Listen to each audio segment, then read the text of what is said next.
sure it's working.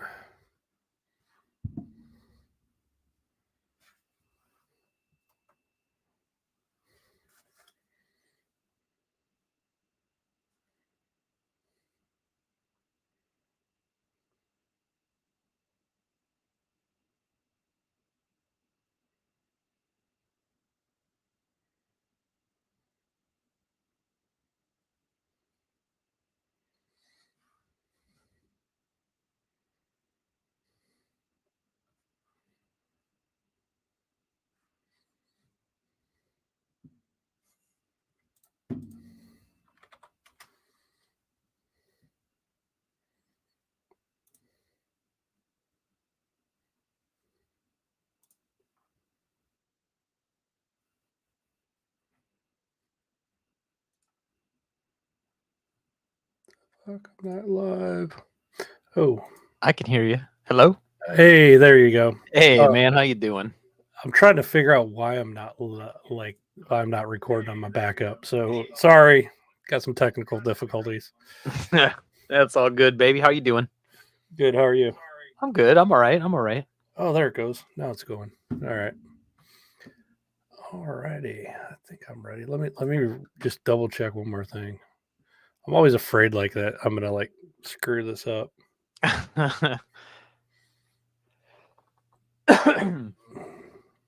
right, we'll get into it 1 second.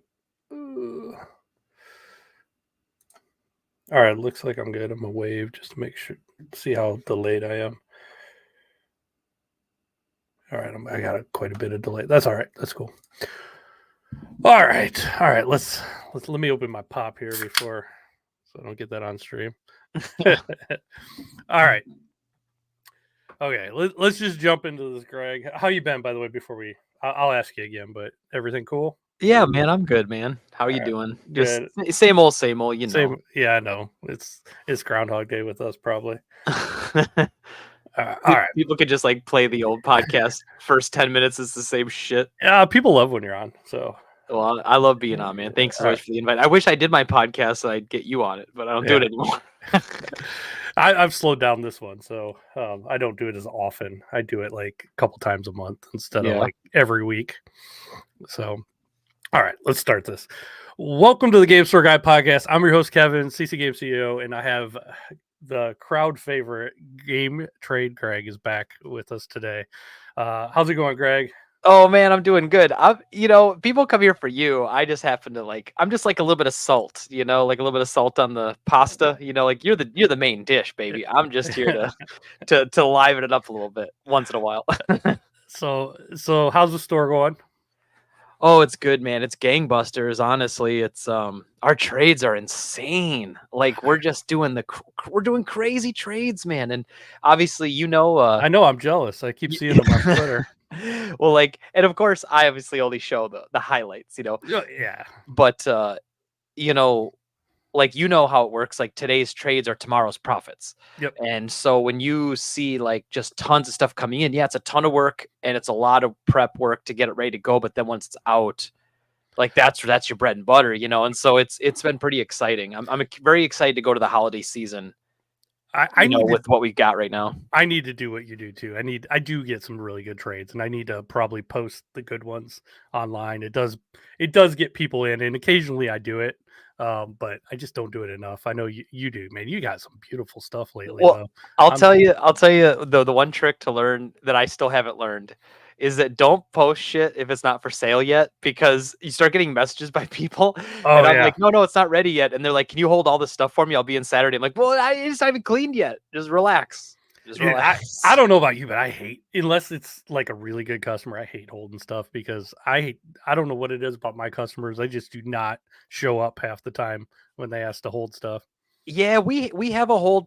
We have a hold, and we actually do a call list too. So when we take trades in, it'll notify us if someone's on the list to call when we get an item. Mm-hmm. So I think overall it's a good thing, but the thing is it's a service you offer, right? And if you offer it and you don't do it or you don't do it well, then it's a negative. So either you just don't do it at all, which would be fine, or do it and you have to do it well. You can't kind of half-ass it because then people don't trust you, and then you cause your own issues then. Yeah, I really don't. I guess I don't really do holds, but for my really good customers, I will. If the guy that spends tons of money every week and he asks me to hold something, I'm going to hold it. So Yeah, I think about it like I collect comic books too, and I go to my local shop for old retro comics, and mhm. like I give him my list of stuff, and then he never calls me when something comes in. He's like, oh yeah, give me your list, dude. I'll keep an eye out. And then like I go in there and he's got like half the stuff I was looking for, and it just like that just pisses me off instantly. Even though he's a friend of mine, like it's I, just like, but okay, well then don't tell me you're gonna do it if you're not was gonna. So if I I like what you're doing. yeah, if I tell people I'm going to do it, I'm going to do it. So like my good customers, I'll definitely and I do have a list of a few customers of stuff they're looking for, and if I get it in, I'll call them, hold it for them. Admittedly, it's extra work, right? Right. It's cool, but I would say of all the calls we do, probably 60% gets picked up. Like we'll call somebody, we hold it until the end of the following day, and then if they don't call back to say they need it longer, or if they don't come in, we take it off hold. And that happens, I'd say probably 40% of the time people don't pick it up. So it is definitely cool and people like it, but it's weird because it's almost like it's good customer service at the time that you tell somebody that you'll put them on the list, not necessarily when you get the item. Like it's almost cooler to them to say, hey, you want me to put you on the list? I'll get you the next one. And then they like that. So it's kind of a customer service thing, but again, if you don't get it in like 6 months, then they like, sometimes I'll have them call and be like, I ordered something. When's it coming in? I'm like, you didn't order anything. Mhm. I'm gonna call you when I get one. It's not like there's a warehouse full of used games that we order supplies from. Like, just it's got to come in, man. Like, what do you, Yeah. you can explain that to people all day, but they don't get it sometimes. So. People don't listen to the half the things we say to them anyway. Um, Good, fair point. so we'll get back to the story in a second. But what are you playing? What's the game in Greg's PC or console? What are you playing at the moment? Oh man, so I wrapped up the Elden Ring DLC, and that was Wow, you're that like was one of the small delightful. percentage of people that finish that. Oh my god, it was amazing. That game is great. I got to get back to it. After you finish that though, how do you say this without sounding lame? Your life feels empty. like So did you like like do everything you could in it? I Just did, yeah. I fought uh, every boss. I got every item. I got every every summon tier. I got like everything. I have a few games that are like that. Like once you beat, it's like, man, I want more, but there's nothing there to do.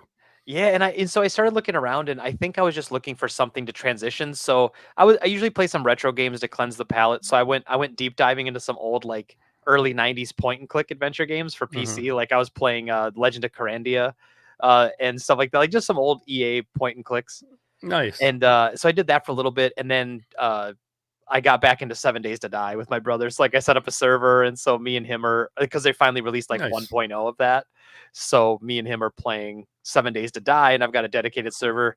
And then just yesterday, I bought Vampire Survivors for PS5 because the PS5 version finally came out. Oh yeah, I didn't even know it came out on PS5. That's It cool. did, and there's 221 trophies in that game. So it's just one of those weird time wasters that you put Yeah, on and I you love turn your that game. brain off. I Yeah, love it. It's so good. And it's $5 and it's yeah. 10% off because it just came out. So I, it's awesome. What a I deal. I might get it on my PS5, but I have it on my PC. I have it on my Switch. So I don't know. I've Maybe I never get it on played the PS5. co-op, but I kind of want to try the co-op I've sometime. never I'm played trying the to convince co-op the either. wife. Maybe we should, or if your wife wasn't, I'll play with you sometime. I'll There you get it go. on Yeah, PS5. exactly. So did you try Wukong at all? Since you kind of I didn't. Usually when I come off a Souls game, I can't do another Souls game. And I would I I wouldn't tried to say it's play. Souls though, Yeah, but yeah, exactly. And I think I got to get my brain right on that because it's a little more just action game. Like I still haven't played Stellar Blade, which I wanted to play, and I haven't played Lies of P, which I wanted to play, that's good and too. yeah, and like Rise of the Ronin, I want to play. Mhm. So like, there's all these good kind of Souls like just action adventure games that I'm just there's where the hell's the time? I've been playing Wukong. I like it Okay. a lot. I would. It's funny as last week I talked about it on the podcast, and I basically said it's basically Punch Out because every boss you get to, you gotta figure out the pattern and Nice. and react, and man, but it's like every not every boss, but like every couple bosses is like fighting Tyson on that game. Oh man. It's just tough, and you got to have pretty quick reflexes. And there's only a dodge. There's no block in Wukong. Ooh, oof. Okay, that's good to know. Yeah, there's only a dodge and a jump. So yeah, but there's other stuff you can do. but I would recommend it. It's pretty awesome. I think part of my issue with that one too is the not having a physical release. So I Yeah, I know, agree. I understand it is the year of our Lord 2024, and I need to get over because the future is all digital. I know it's coming, but I will hold off as long as I can. So if it was on disc, I would totally consider it, and I think they will release a physical of that later. I will too, and I think so too. And I'll be a sucker and I'll buy it when it Yep. comes out, even though I've already bought it. It's because I'm a sucker like that. I do that all the time. The Well, other I was gonna say the other thing I just played like that was the Castlevania collection for the the DS, the Dominus Dominus, collection. Yeah, yeah. and I haven't even played a single DS game on there. They did Haunted Castle Revisited, so they took the old shitty arcade game Yeah, yeah. and they redid it. It's awesome. They put like all new music. It's got Castlevania. It's widescreen. That it's like getting a brand new 16-bit Castlevania game, and I love it. I beat it today. It's only like six. There's like 6 stages, but it's Nice. I love it. And that arcade game was so shitty back in the day, and for them to redo it and actually give it a proper like remake is pretty awesome. Yeah, So, and they could have sold that for probably $10 separately, oh, but they just threw easy. it in the Dominus collection. It's so funny you said that because I was literally gonna say I almost bought the Dominus collection digital because I know limited run's getting the physical, Hmm. and I hate limited runs, so I normally don't buy from them. I probably will I buy this usually from don't them. either. I Yeah. probably will buy this from because I just have to have that collection. But then I would have done the same thing. Like I'm this close, like inch away from buying it digital, but I haven't played the GBA ones yet. And I figure, you know what? Finish the GBA ones, and either the digital will be on sale at some point in the future, or you can get the physical one. All the GBA games are good too for that. I'm a big Yeah. Castlevania nerd. I love that game. That's funny. Every year for my 24-hour stream, I usually play a Castlevania game and beat it. Hmm. And the ones I have to do still, I have to do Bloodlines for Genesis, and I Oh, have that's to do, awesome. yeah, and I have to do, um, Castlevania 1, I think, is the only other one I haven't finished on stream. Mm. But now I could do Haunted Castle, so I might do that one too. But the Dude, problem with the Bloodlines is Revisited that do that. it's not 100%. Like, there's not infinite continues in that game, so No, you could literally burn your continues, get to the end of the game, and not be able to beat it. you could always play it on Switch if you really want to and use the rewind feature. You could cheat a little Okay, bit. that's not a bad idea. There you go. Yeah, yeah. Get you through. At least you won't have to start over. So have you been playing anything else besides those? I've been playing a little bit of Madden, even though I'm usually pretty down on Madden. I've been playing college football. Okay, how is college football? I'm not a Yeah, fan, so I haven't picked it up, but I have a buddy of mine who's just all right. tearing through it. He loves it. I do really like it. But the AI is still dumb as a rock in Madden and college football. So I like doing just like a season and playing like normal. But if you go online, that game has so many glitches that people just it's not even playing a football game because people are going to do these glitches where they'll just run through your line, nobody will block. So you Mm. basically have to run a shotgun the whole time, pass it real fast. It's just not football if you play people online, and 9 out of 10 people you're playing online are just using glitches to play, and it's not It's so fun. lame, It's man. so So lame. it's so shitty. But if you just play it, if you just want to, play a football game and have fun, it's actually pretty fun to play. I think they did a pretty good job, but they need to ditch that Frostbite engine that they've been using for like the last decade because it's not good for football.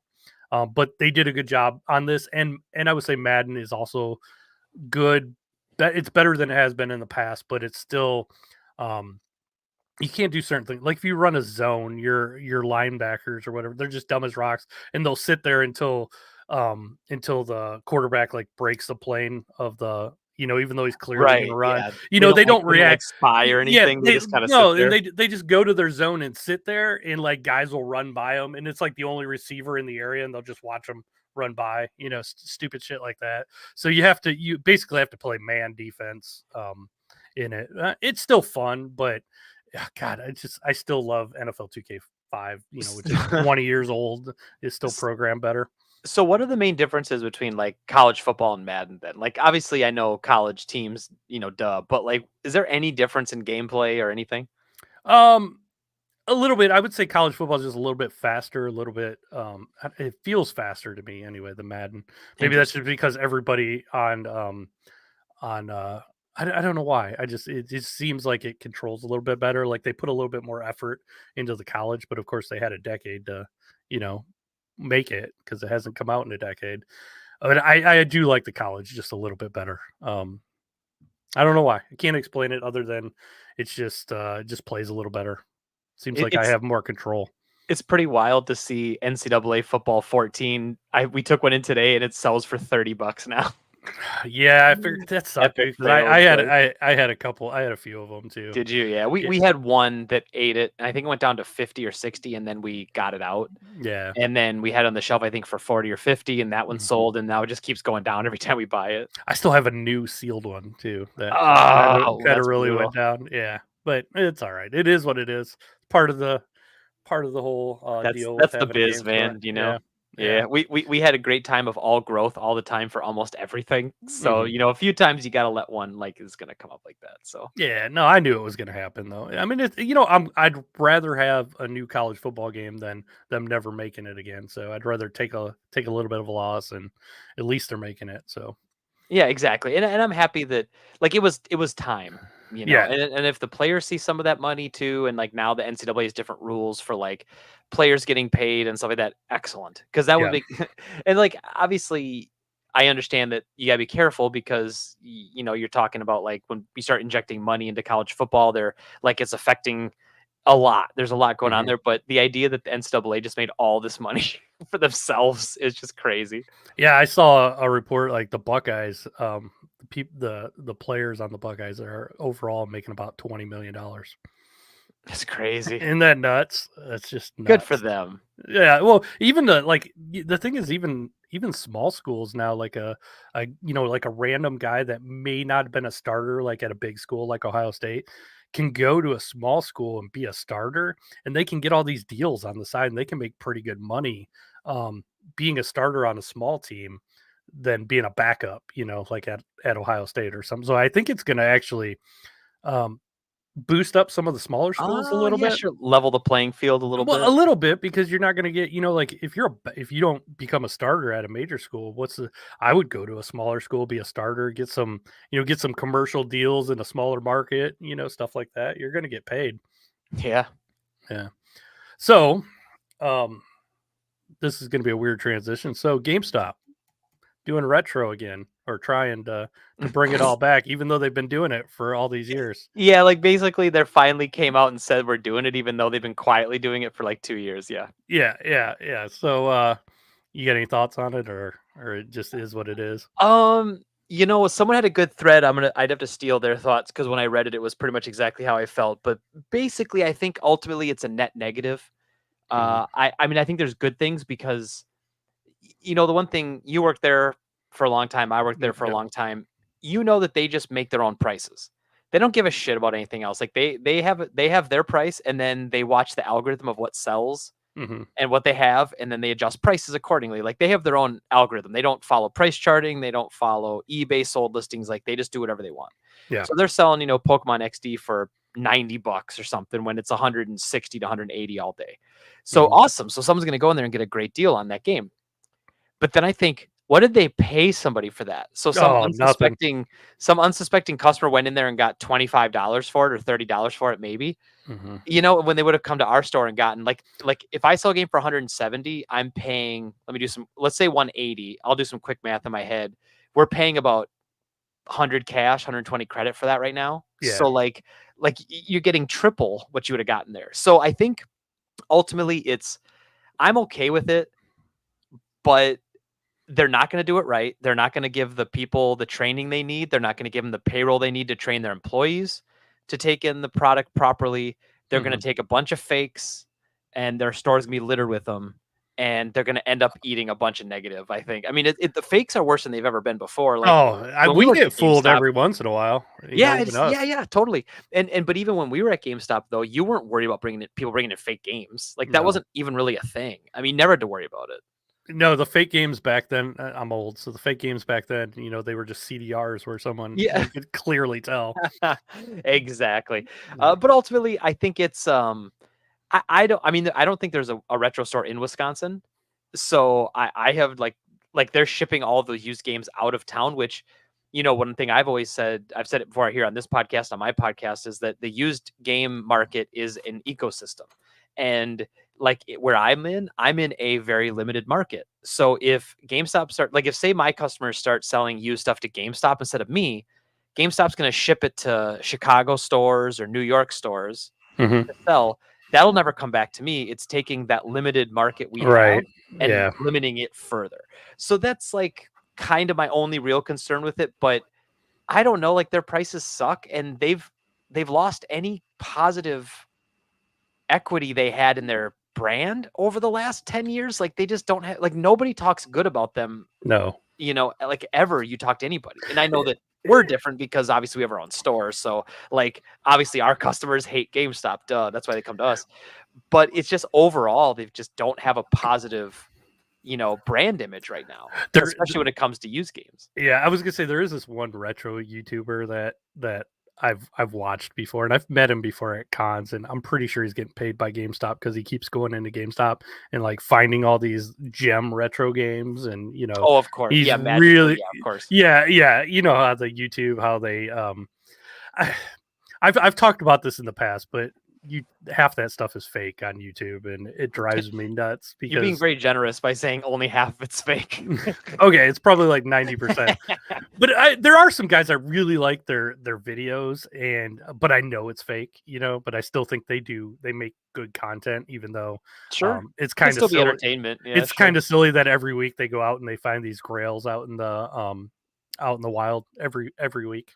So yeah, it's cracks me up. Well, But it's go funny because it's like us, like we rarely get gems every week, and we are a store that buys them from people. So, like yeah. for someone to just randomly go to stores and find stuff like that, Well, I every week is insane. yeah, and it's funny because I always joke like I could do that at my store, because I got a bunch of shit in my store, so I could just say, "Oh, look what got traded in today," and it's just something that's been sitting on my shelf for Yep.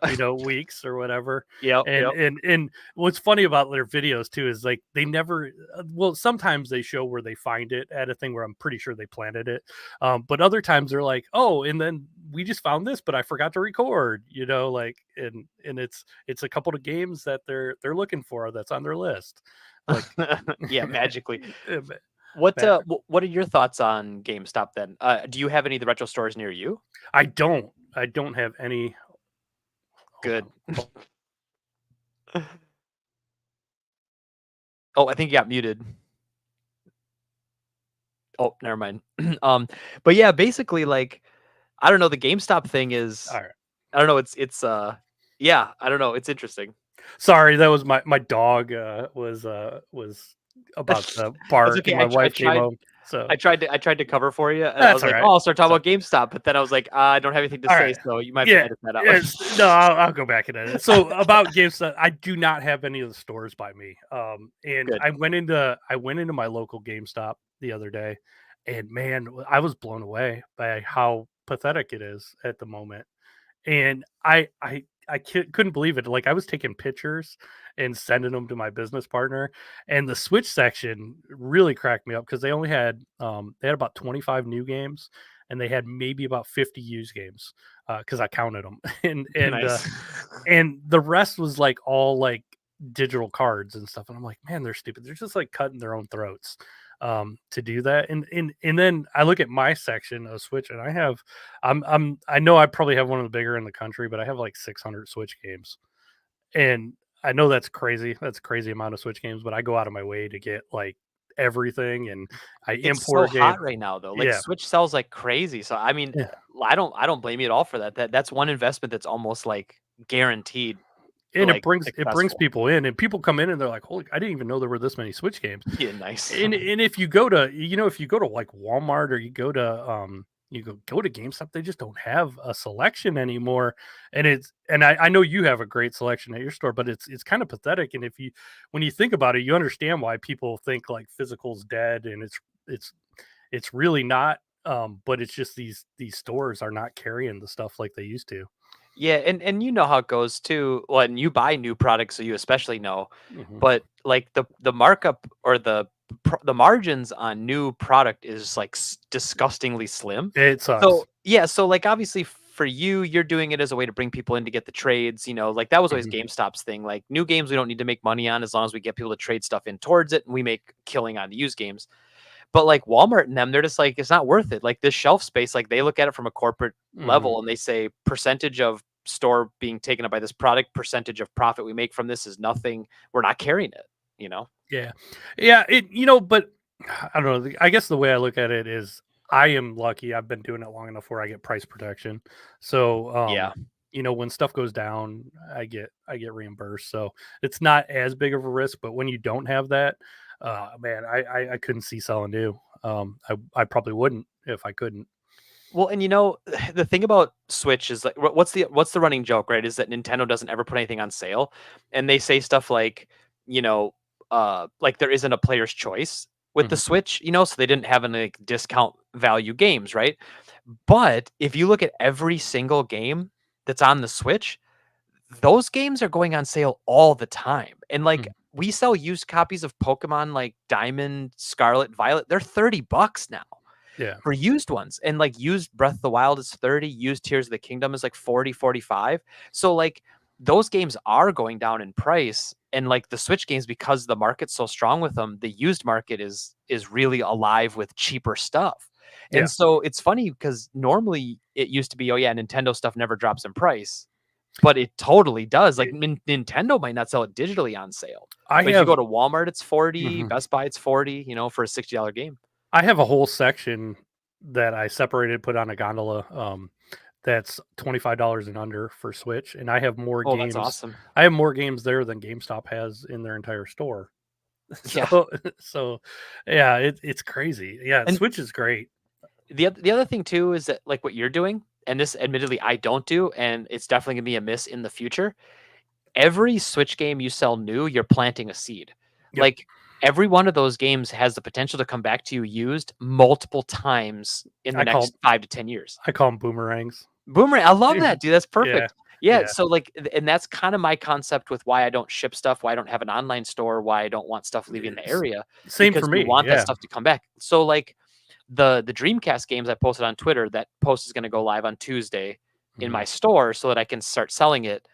That was from a regular customer of mine. He sold me all of his Saturn games about 2 months ago. Those were the ones I posted 2 months ago, and he sold me all of his PS1 games like 4 or 5 months ago. So he's in this. He's been collecting these systems for years, buying from me, and then he brings them back to me. Mhm.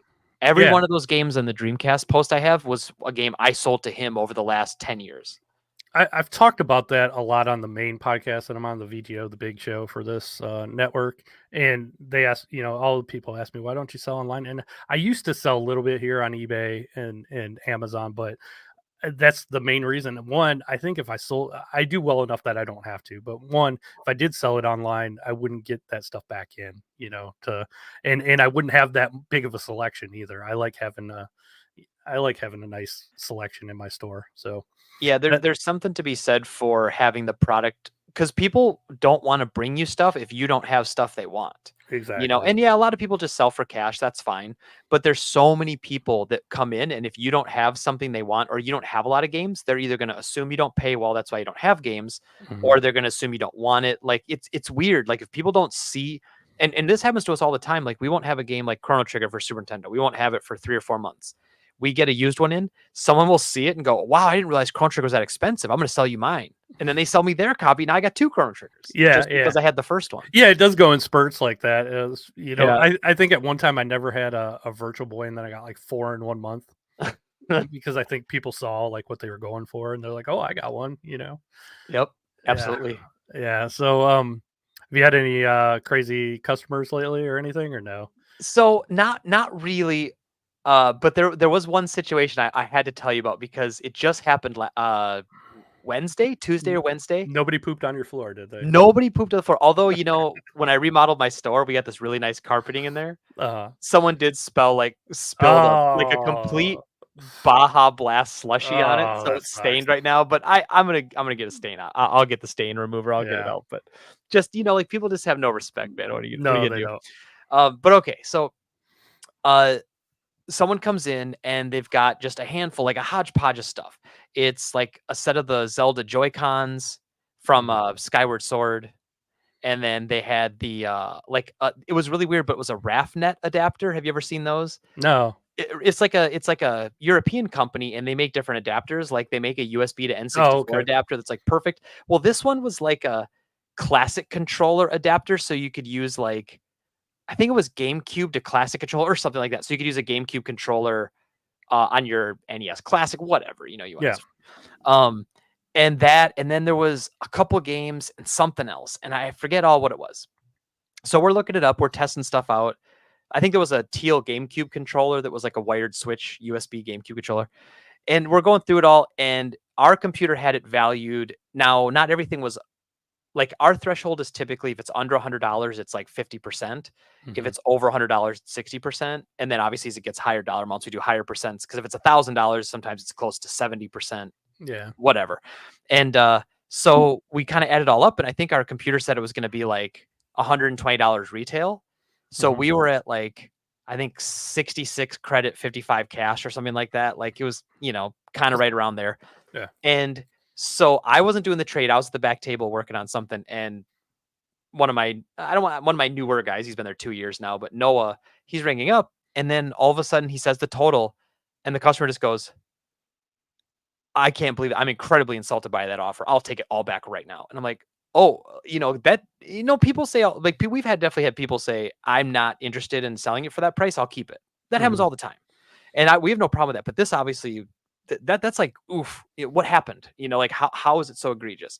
And so, my guys are trained when that happens to say, well, was there a certain number you were looking for? Because they have wiggle room, and we want to be able to and just straight up, no, I'm so insulted by the price. I'm not, no, absolutely not. Just give me my stuff back. Like, oh, okay. I mean, and obviously you never want a customer to leave angry, and that really sucks. And so and they started asking stuff like, well, before they left, they were like, well, this is like a $50 adapter, and I was like, well, we looked it up, and on the website it's 25. But in their defense, they said, yeah, but did you see the shipping? It's from the UK. It's $30 shipping. Like, oh, okay, well, you're not wrong, but I don't think I could sell this for $50. I think I'd sell it closer to 30, and so we were just at different odds with prices and stuff, and it happens. And you try to be as nice as you can. And I wasn't doing the interaction. I was at the back table. So when they were leaving, I made sure to say, thanks for stopping in. Have a nice day. And they didn't say anything at first. And then they stopped and just went, thank you, you too. And then left. And I was like, okay, well, and then so right away I pull my guys back, like, well, let's have a quick 5-minute meeting about this. Like, how could we have done this differently? How could we fix this? And we're kind of chatting a little bit about it. And I'm letting him vent too, because Noah's kind of like, oh man, I think I screwed up. And he feels guilty, like he did something wrong. And, we're doing the whole thing. And then, and I'm just trying to think, like, I just don't think there's anything we could have done. And I looked at my guys and I said, I'll be honest with you guys, like, that feels like we're about to get a 1-star Google review in about 5 minutes. Like, that's just what the interaction felt like, like Yeah. I've been in the situation before, and it sucks. Let me tell you though, happy ending to this story. So about 2 minutes later, we get a phone call, and it wasn't me. I didn't answer it. My other associate, Dave, answered it, and he's probably the best person to answer it besides me. And basically that person called and said, hey, I just want to let you know, I love your guys' store, and I'm really sorry that I acted like that. I shouldn't have. I've just been having some tough times, and I had a bad attitude, and I'm really sorry. And then they apologized. And of course we said, oh no, well, we're sorry too. I'm like, we don't want you to feel like, you got ripped off, and we know you want to get the most you can get for your awesome items. And we appreciate you stopping in. And, and it was kind of like this, like they apologized and we apologized. This really nice mutual situation. Normally that I don't think a customer's ever apologized for being unpleasant before. I don't think once or twice happened. to me. Yeah. So it was just really nice. So it was a weird situation because obviously we're resellers, so we have to buy something for less so we can resell it and make money. That's our business. Yeah. And it is tough because sometimes you have to really be able to read the person. And if you can't get a reading on them, if they think their stuff is worth gold, you can try to sometimes boost the price a little bit to try to get it. Yeah. But obviously you have your numbers. You can't go too far to your boundaries. Like, we have rent to pay. We have employees we're paying. We can't pay 75, 80% for this stuff. Yeah. And so it was just like, it sucks because I was obviously bummed out that we didn't get the items because I wanted to, but I was more bummed out that person left with a negative impression, but they didn't. When they called back, we kind of fixed it. So I felt good about that, man. I felt pretty good. That's good. I've had the opposite lately. I've had people just wanting way too much. I did tell this story on video, but I'll tell it again here. Oh, I'd love to hear it. This girl comes in and she has Suicide Squad on PS5, Oh And no. yeah, so right away.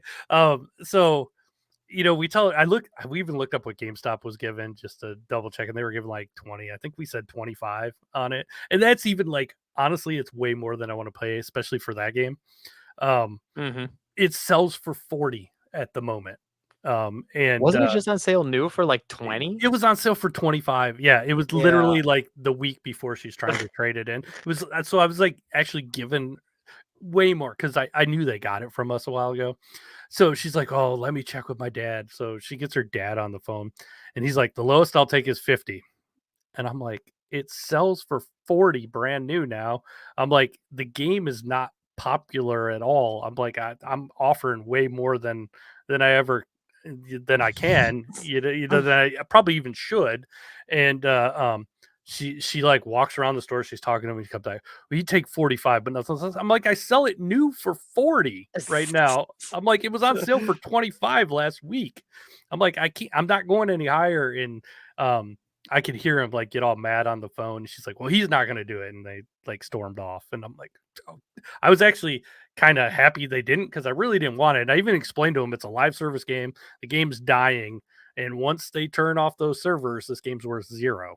Yeah, Warner Brothers is not known for the longevity of their products once they don't make the monetary successes that they want. No, that game's going to be a coaster in like 6 months. So I've been saying when it goes down to 20 on Black Friday, I'm totally scooping it because I do want to play it, but like I'm not paying more than $20 for that yeah, game. yeah. Not anytime. It's probably worth it just to go through a little bit on it. But yeah, I mean, it's just like and they're like, "Well, we paid 70." I'm like, "Yeah, I'm sure you did when it first came out, but no, I'm sorry. It's just Yeah. the way it is. I don't know what to tell you."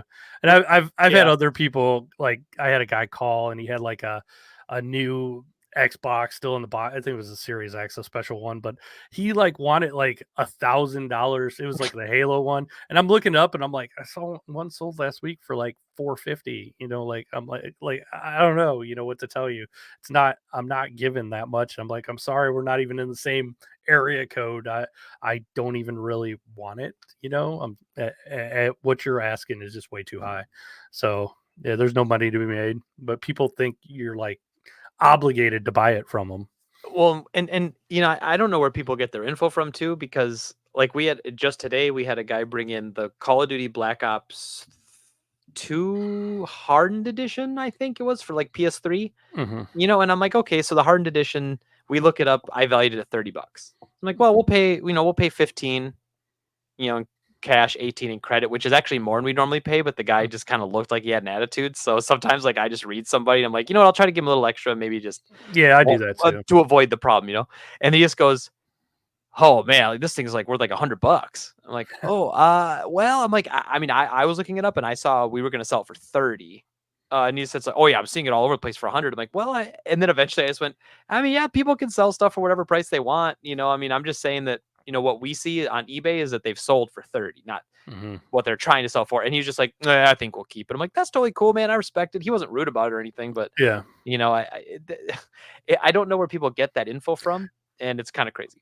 Do you have gift cards, obviously, right? How We do. how how do you handle like store credit and stuff? Is that something your system keeps Yeah, track of? yeah. Our POS system has an account system that stores the credit in the system, Mm-hmm. cloud backed up, which is nice. So like, that's all taken care of, and then we do gift cards as well. So we could give someone a gift card if we wanted to, but I just keep it in the store so they can't lose it. I'm just gonna assume they're gonna lose it. Well, I will tell you about a situation I had this week because I have an older POS system. We never did upgrade, even though I wanted to. My business You're partner running did. the old We're still running Opera the old, Etc. yeah. DOS based system.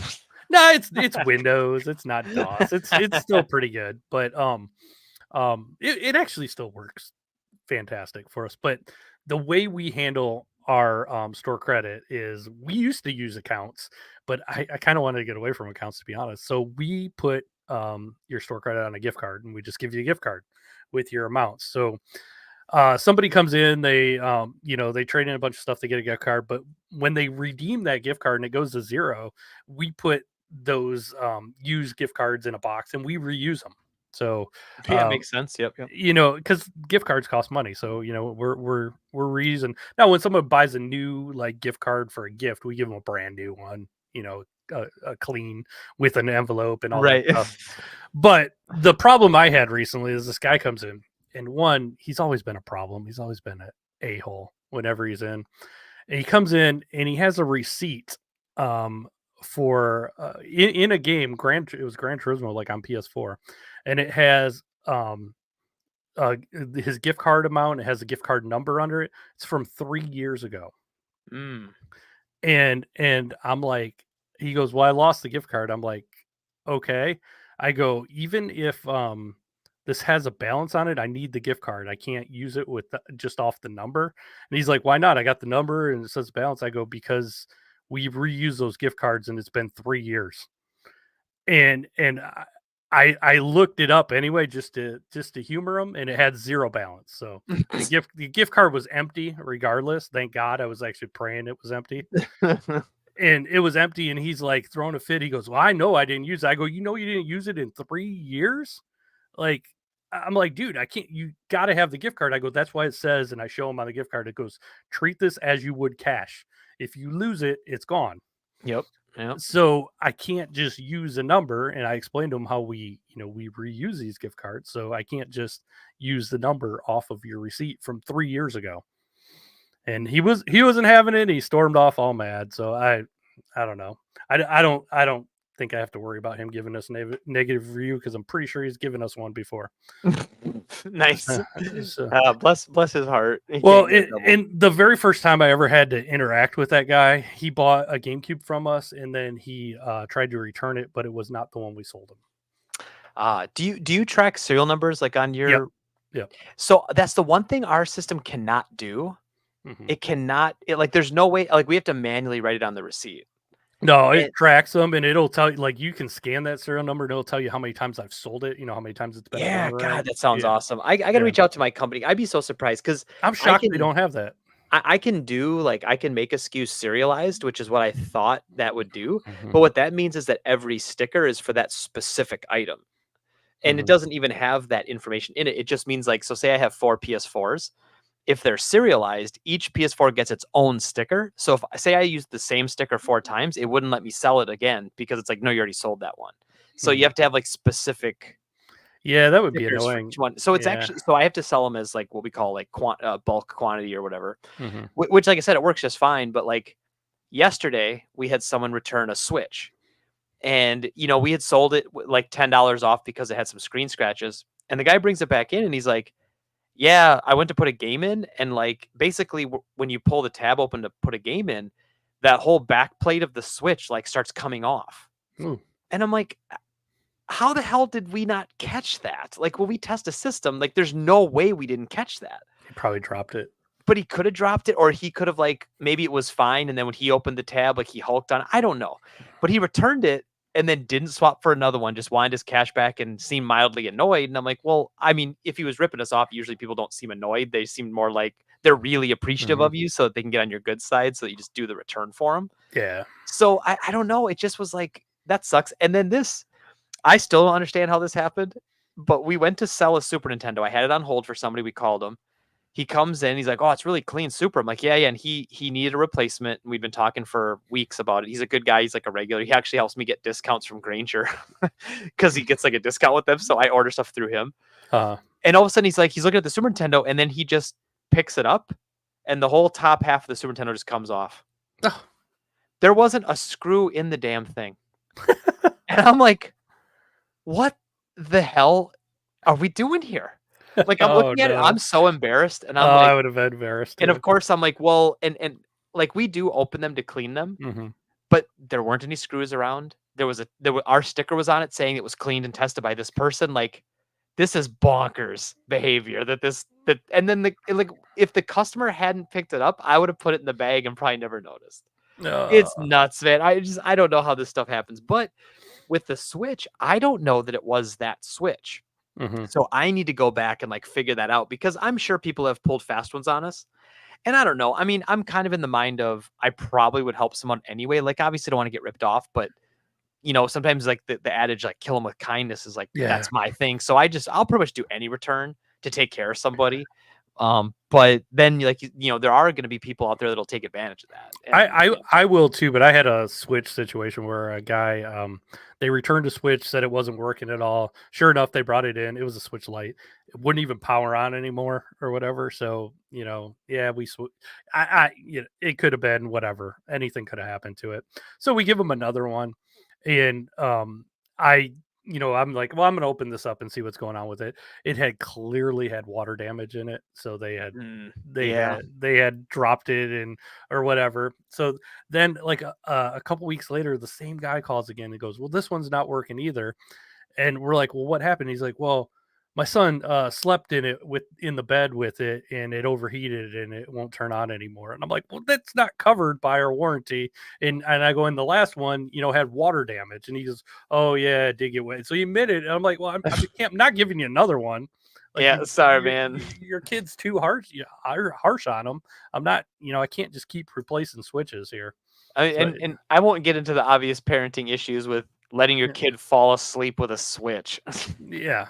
Come on, man. I'm not even a parent, and I'm like, come on, man. Yeah, I know. So I'm like, dude, I'm not giving you another one. I don't know what to tell you. I go, the last one had water damage. This one, who knows what's wrong with it?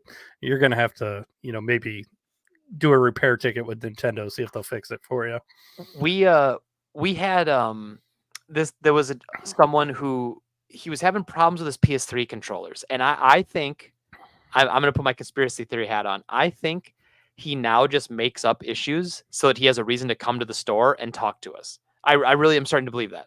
So he would reach out and said, "Oh, my PS3 controller just won't connect to my PS3. It won't connect."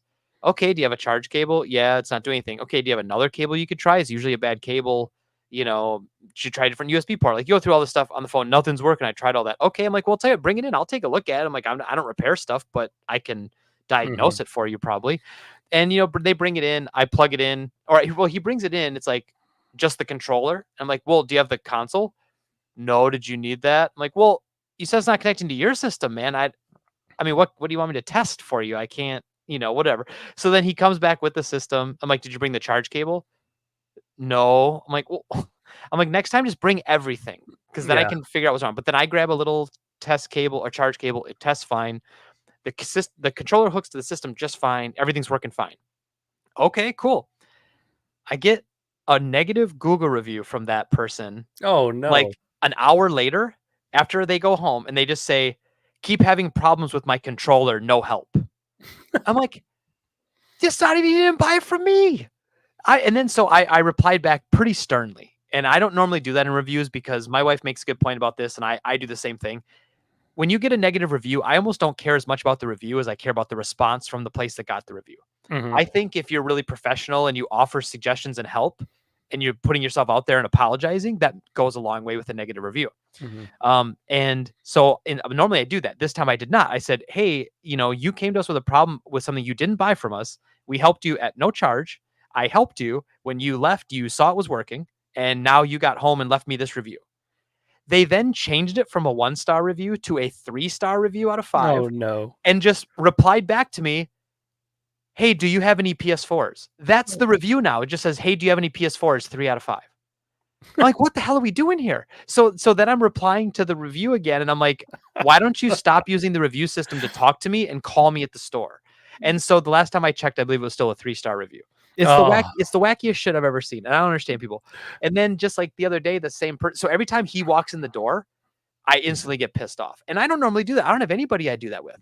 I have a couple. Upset. I get upset because I know instantly it's going to be some problem. And now he's got a PS4, and now it's the same thing. He brings in a controller. My controller's dead. It won't do anything. So we hook it up to our system. We charge it for 5 minutes. I'm like, your controller's working fine. Okay. Goes home. Calls 5 minutes later. It won't connect to my system now. It won't turn my system on. Well, yeah, because it's synced to our system. You got to plug it in. Well, it's not doing anything. Okay, bring it in. We'll take a look. Brings it in. Did you bring your charge cable? No. Should I have? Yes, because we don't know what's Yeah. That's my life experience with this guy. I have a couple customers like that, and I know I shouldn't be this way, but man, I can hear my wife laughing through the wall. She's the second they walk in the door, I'm just like, my mood is just like pissed off. I'm like, oh god damn it! You could feel yourself scowl, like you're just like looking at him like evil eye. Oh, like, oh, I hate these. There was one that came in today, and I hate the guy, and it sucks because you have to ignore him, because if you engage with him at all, he just steals all your time, Mhm. and keeps talking about nonsense that I don't care about. And so I just kind of ignore him, and I'm kind of a dick, and I don't like that I'm a dick, but I have to be with this guy or he's gonna just annoy. He never buys anything. He just comes in. I think he needs a friend, but Yeah. I got shit to do, like We see so. that a lot too, yeah. Yeah, I kind of feel bad for him, but at the same time, man, stop coming in here. Go get a friend somewhere else.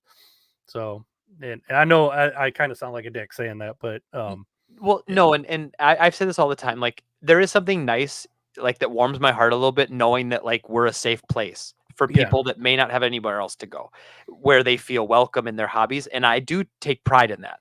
Mhm. Um, but unfortunately, a lot of those people also don't have, like, the social boundaries to No. understand, like, when they're bothering somebody or when they shouldn't talk to you about something or when and that's where it becomes a problem, and you do your best to deal with it, but like you said, they take your time and Well, we have a guy right now, he's, like, between jobs, and he comes in and, like, every time I see him, I just kinda go like, he's gonna try to grab me," and he'll come over and he'll stand right next to me when I'm working at the register, and, dude, if it's a Saturday, I'm working on trades, man. mhm. We're doing 3, 4, $5,000 in trades every Saturday now, so, like, I'm just, like, entering trades the whole shift, and he'll just come to me and he'll be like, "Oh, so I started working on that new GBA again, that game on GBA." I'm like, "Oh, okay, man. Like, I'm swamped. There's nobody in the world would see me and not realize that I am just like at wit's end with the stuff I'm working. Like, you know what I mean? Like, my hair Yeah, is like sticking out. I'm like, I'm so busy answering the phone, helping customers. And we have yeah. 4 people on a Saturday, and like we're barely keeping up. And they just casually talk to you like it's just you and him are the only ones in the store, and it sucks because I know he needs someone to talk to, but come on, man. I had a guy come in that was the first time I've ever seen him the other day, and I'm being like super friendly with him, talking, and he seemed normal at first, but about 5 minutes in, I noticed, yeah, this wasn't going to be good. But he did spend money, so I'm glad I was nice to him. But he wouldn't leave me alone after that, and then I was trying to help other customers, and he would butt in to the conversation, and like try to help out, and it was really annoying because he was cutting into what I was saying, and I'm like, "Dude, you don't work here," and I like actually had to Yep. say, Dude, let me handle this." I said that, um, I hate. Yeah, you're Yeah. right. People just don't have any social skills at all. Sometimes. Yeah, and like I said, it makes me happy to know that they come to us because this is like their happy place. Hmm. But obviously, we are trying to work too, and when you've been doing it as long as we have, like it's just we got a lot, man, and like I'm very happy and proud of my success. But with that comes extra stress, and that extra stress. And I know people will probably listen to this and be like, "Oh my god, you like own a video game store? Don't be a baby." And I'm like, "That's fine because I am living a dream I know a lot of people have, and I'm very Yeah. blessed, and I know how lucky I am." And so you don't have to tell me. I know that I am better off than most people in similar situations. Well, and I gotta stress too that like 97% of my customers are fantastic. Exactly, exactly. You don't talk about them. You don't think about them because the negative ones always stick out. Yeah, but like my podcast is kind of known for shitting on that 3%. So like, but it's my form of therapy. So You kind of gotta, man. yeah, I mean, yeah.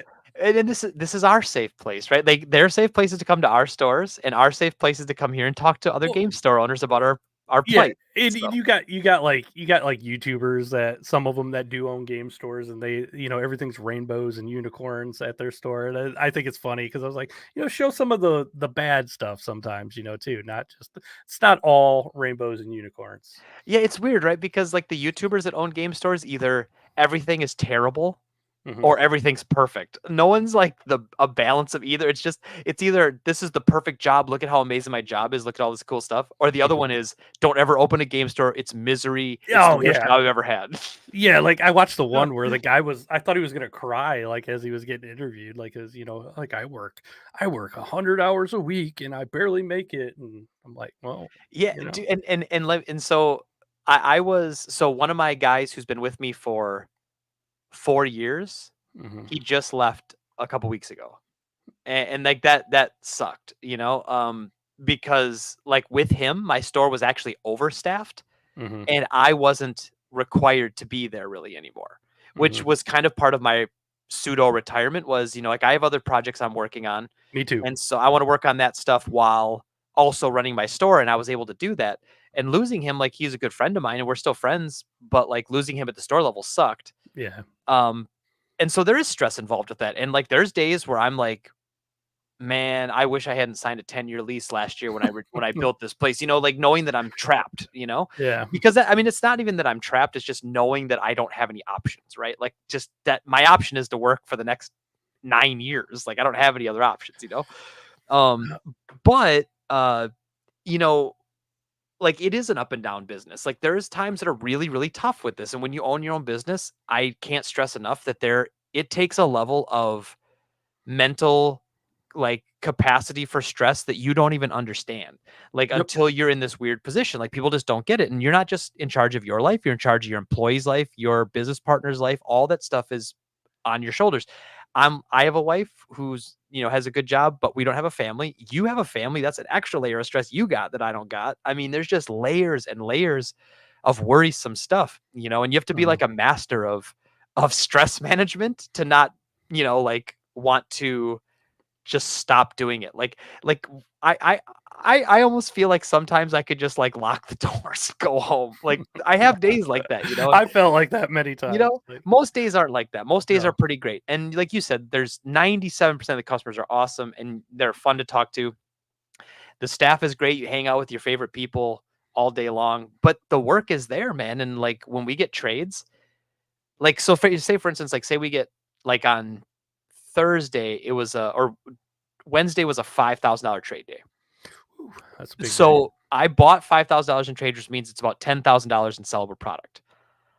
That is, I don't know, 600, 700 pieces. Almost every disc needs to be resurfaced. Every case needs to be cleaned.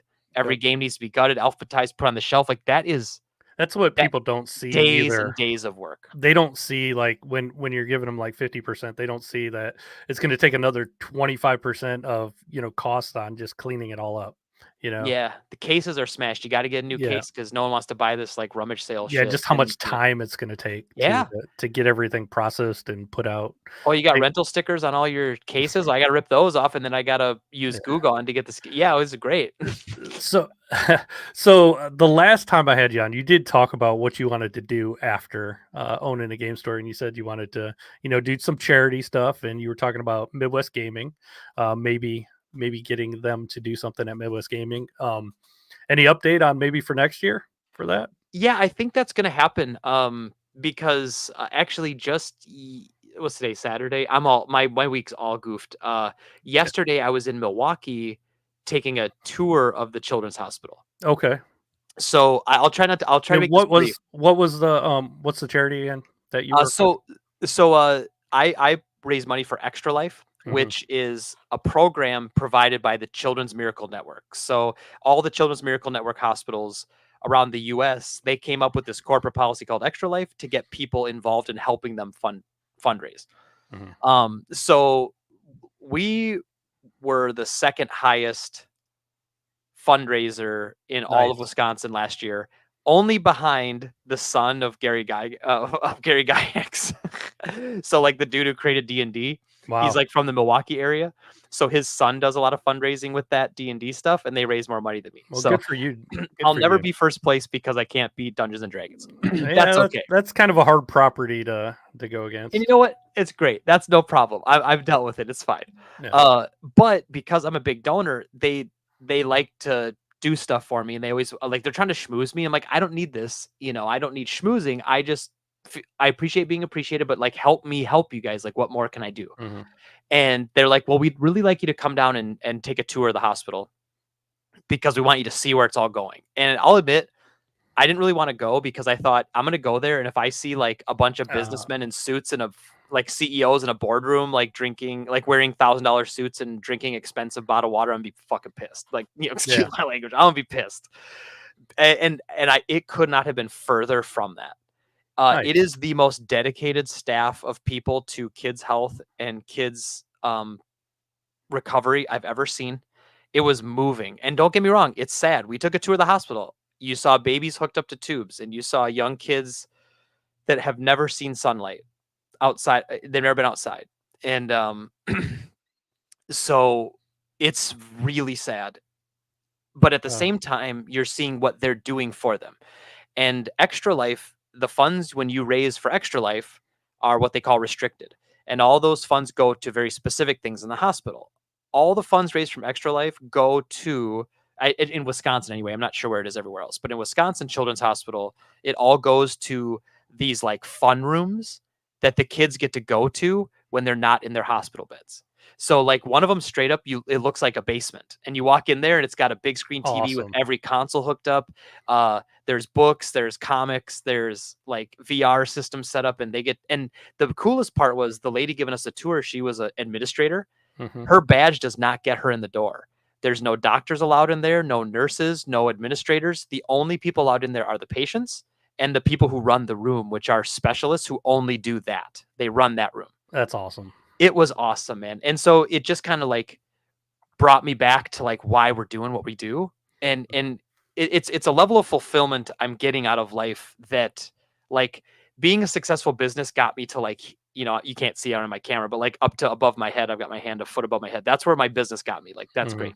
This is my arm extended as high as it goes above my head. Like, this is a level of internal fulfillment. Like, it's just feel good juice, you know, and that's awesome. But to see where your money's going, like I said, I know I'm getting a little preachy here, but like, no, it's cool. Go for it. It was great. And it reminded me why we do it. So now what I'm trying to do is I'm trying to work with them and be like, what more can I do? Like, what else can we do? And really, I think for me, it's going to be recruiting people. You know, it's going to be me finding other people to raise money for the children's hospital. You know, not just myself, not just my customers to pay money, but find another business that can get their customers to raise money, and so on and so forth. Well, anybody listening, if you can donate to Extra Life. Oh, thanks, man. And you know, the cool thing is that whoever you donate to, their Extra Life page, they choose the hospital they want the money to go to. There's probably there's Extra Lifers who play for children's hospitals in Ohio, you know, anywhere. It's great, you know, and like they even take physical donations. You can donate game consoles if you wanted to like the kids in the hospital. Every hospital room had a PS3, which obviously now is like kind of outdated, but every hospital room had one, and you could go check out a controller and games and like take them back to your room. That's awesome. That's awesome to me, man. And so I started thinking, I'm like, well, we get a bunch of defective stuff. I know a guy who repairs stuff. I'll donate the stuff. He donates the time to fix it.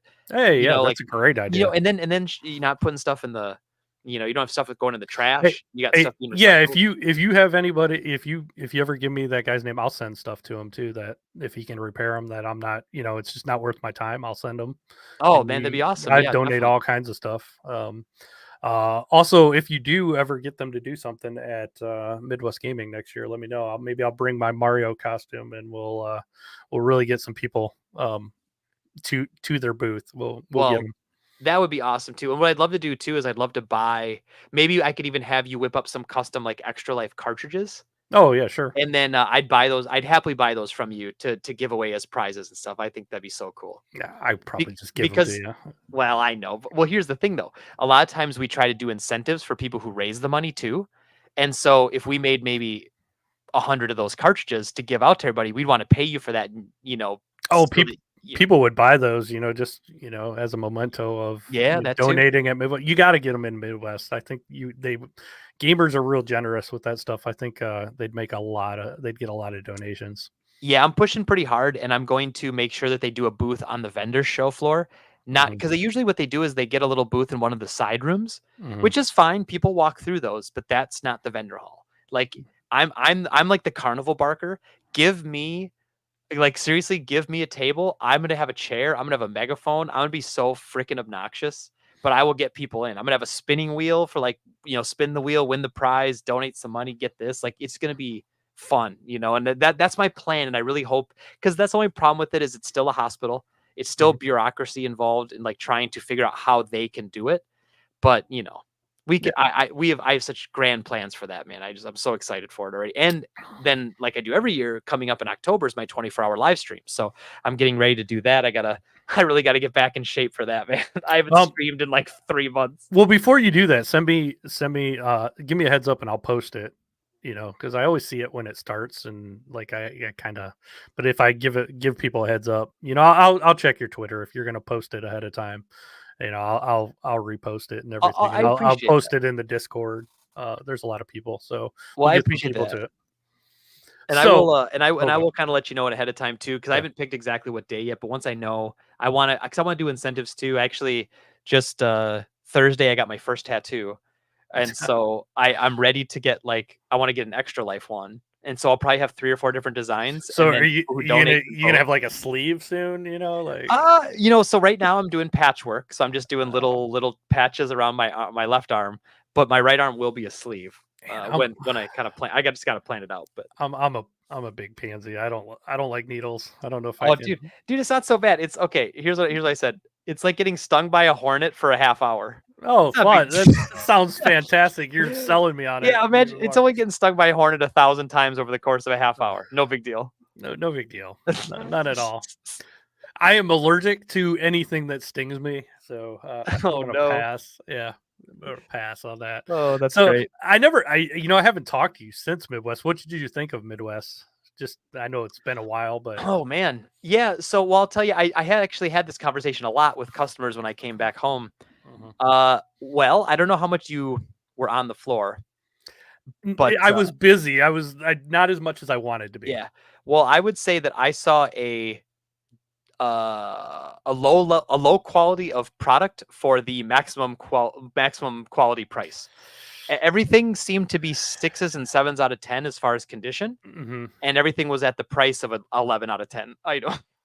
Yeah, when I walked around, I did see that a little bit like overpriced on a lot of stuff, but I was doing well, so Yeah. like it didn't affect me. So maybe that's good for me when the games are overpriced, and then people are like, well, I want to get something here, so they'll pick Yeah. up some kind of collectible or something like that. So Your pieces are really cool.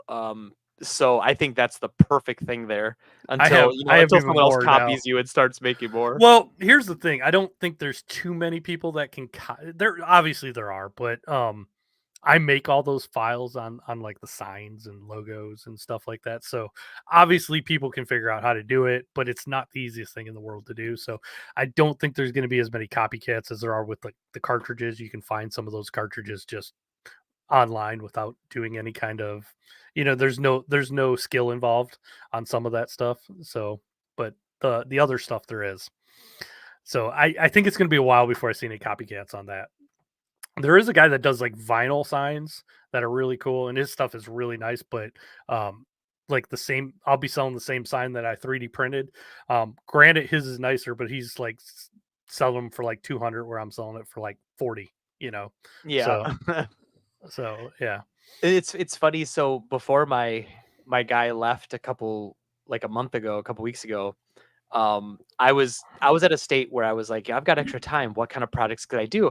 And I was inches away from buying a laser engraver Oh, those are cool. and getting just 6-inch by 6-inch wood panels and carving out having it laser print pixel art into these little wood panels and logos for Chrono Trigger and Secret of Man and stuff like that. I was like, Mhm. this is gonna be great. And I could do this, take these Midwest, same kind of thing, artsy craftsy kind of thing. Mhm. And I thought about it, like, this is really cool. And the machine's like $1,000. And I'm like, the supplies, this wouldn't take too long. This I could probably get something running, and then I was like, "Nah, I'll think about it later. I'll rethink it." And then my guy left, and now I'm just up to my eyeballs again in trades. I'm like, "Well, it's probably good I didn't buy all this shit." Probably a good idea that you didn't do it. We got lucky on that one.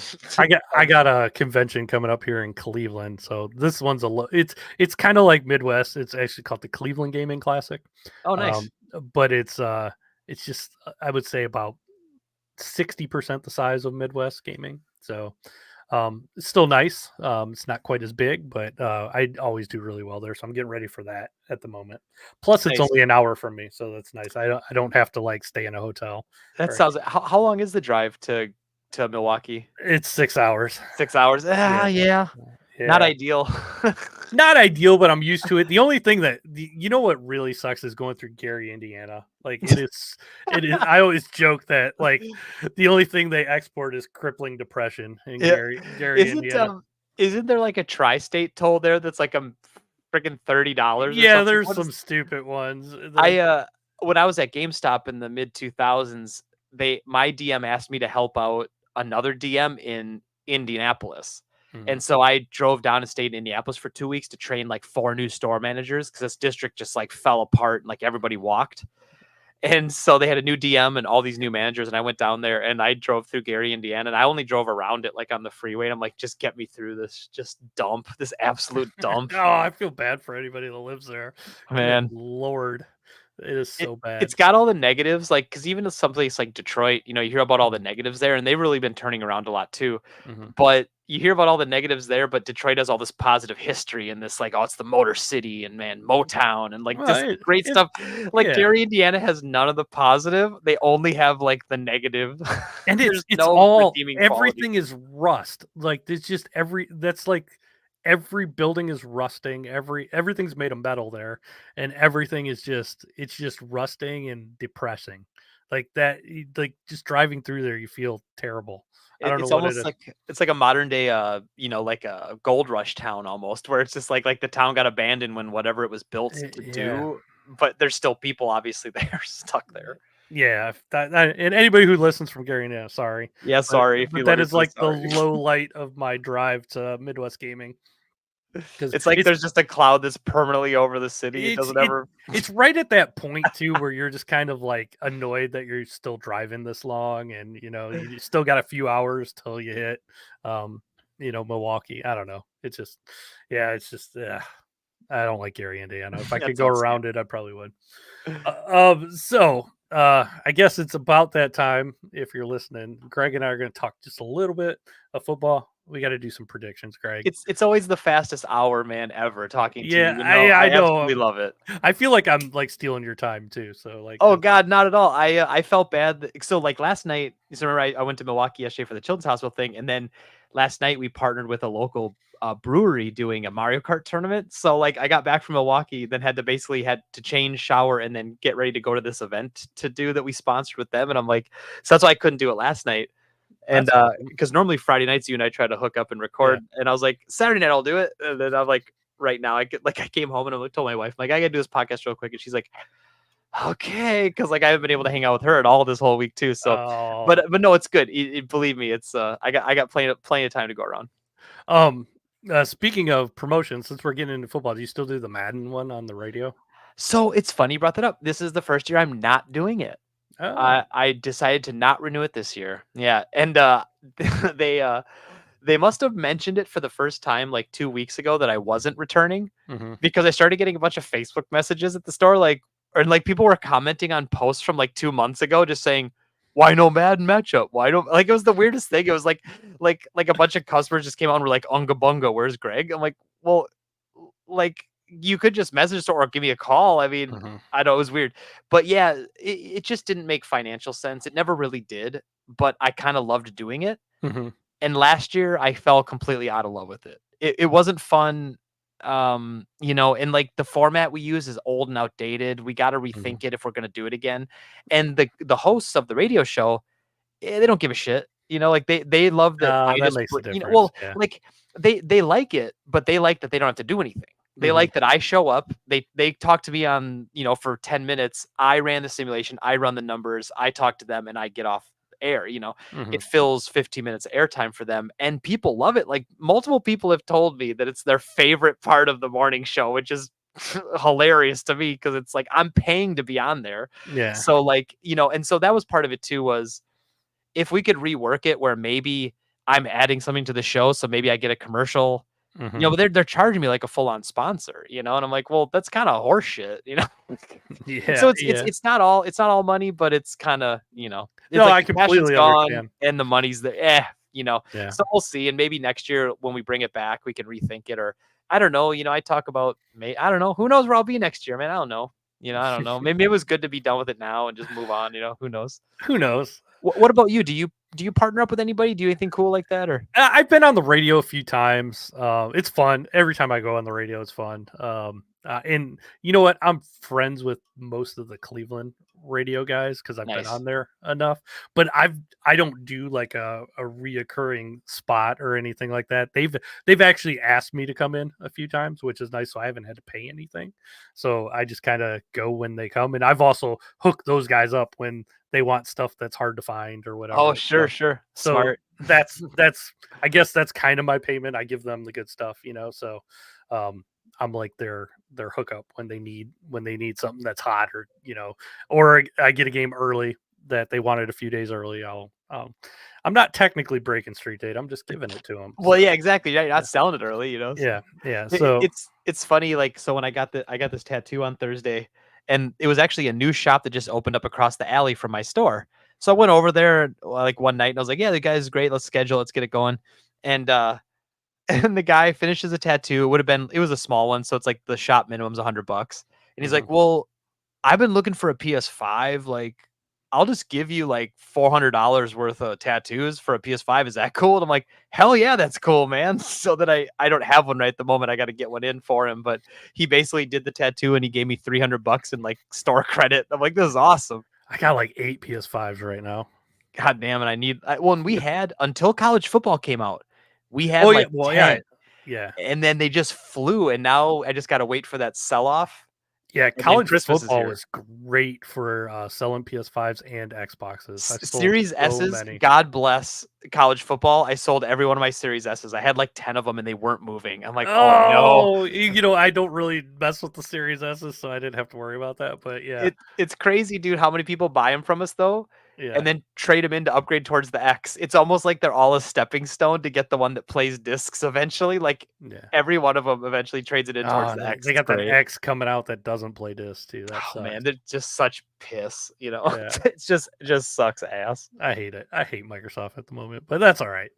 All right, let's get to football. Okay, football. For what people don't know, last year, Greg and I, we were like Nostradamus. We were spot on both of our predictions. We nailed the win losses for both teams, even how they would probably do in the playoffs. Now, mind you, I had no idea the Browns were gonna like lose like 20 of their starters Right. to That's injury, right.